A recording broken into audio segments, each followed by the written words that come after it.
Social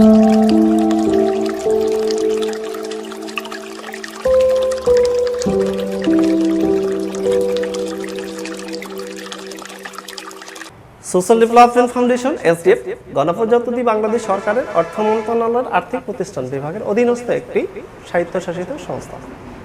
SDF Rangpur অঞ্চলের লালমনিরহাট জেলার ৩ নং নওদাবাস ক্লাস্টারের দক্ষিণ গোতামারি গ্রাম সমিতির একজন সফল উদ্যোক্তা মোসাম্মদ আয়েশা সিদ্দিকা। কিভাবে তিনি সফলতা পেয়েছেন সেই সফলতার গল্প শুনবো এখন তার মুখ থেকে। আসসালামু আলাইকুম, আমি আয়েশা সিদ্দিকা। আমার পিআইপি ১৫৫, স্বামীর নাম জামাল উদ্দিন জেবু।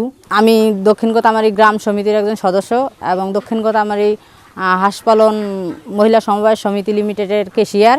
আমি একজন সফল উদ্যোক্তা। আমি ২০০৯ সাল থেকেই ছোট্ট পরিসরে হাঁস পালন করতাম, কিন্তু ২০২২ সালে এসডিএফ হতে হাঁস পালন বিষয়ে প্রশিক্ষণ গ্রহণ করি। সেখান থেকে জানতে পারি কিভাবে হাঁস পালন করে লাভবান হওয়া যায়। প্রশিক্ষণের মাধ্যমে হাঁস পালন, রোগবালাই চিকিৎসা, বাসস্থান, খাদ্য, খামার ব্যবস্থা বিষয়ে দক্ষ হয়ে আমি বিসিও থেকে প্রথমে ৪০,০০০ টাকা ঋণ নিয়ে এবং আমার ব্যক্তিগত ২০,০০০ টাকা, মোট ৬০,০০০ টাকা বিনিয়োগ করে ১৫০টি হাঁস নিয়ে খামার শুরু করি। সফলতা পেয়ে দ্বিতীয় ধাপে আরও ৮০,০০০ টাকা ঋণ নিয়ে এবং আমার নিজস্ব তহবিল দিয়ে খামারটি বড় করি। বর্তমানে আমার খামারে মোট ৬ লাখ বিনিয়োগ করা আছে।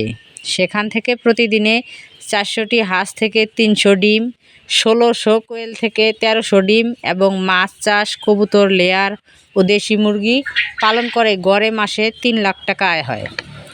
পারিশ্রমিক সহ ২ লাখ টাকা খরচ হয় এবং ১ লাখ টাকার মতো নিট আয় থাকে।